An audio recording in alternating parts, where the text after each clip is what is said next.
Hey there, folks. Tim Slade here.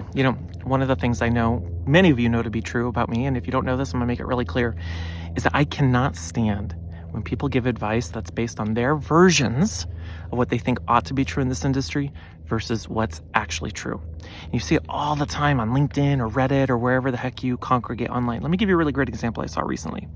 I saw a post where an instructional designer posted a question where they were looking for a very specific type of graphic that they needed to be able to edit for an e-learning course that they were developing.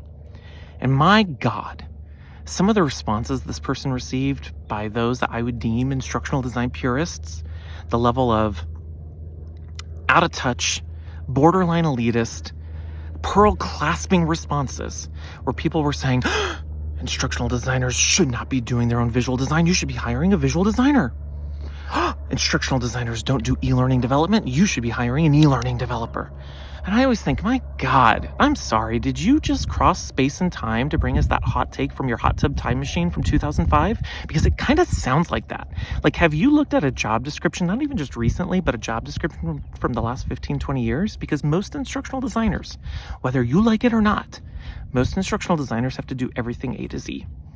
They have to not only be their own instructional designers, they have to be their own e-learning developers and visual designers and graphic designers and audio engineers and videographers and video editors and LMS admins and everything in between. And that's not to say there aren't instructional design jobs out there where, you get to just be at 30,000 feet and swim in your theory all day, but most instructional designers don't have that luxury. They have to do it all A to Z. You see the same level of response or reaction when you see new instructional designers sharing or asking for questions about e-learning development or how to use an authoring tool like Articulate Storyline. You see people respond and go, you shouldn't be wasting your time learning that stuff. You should just be focusing on adult learning theory. And I always want to be like, and that means that they're not? Like, you should realize as a learning professional that people can do two things at once.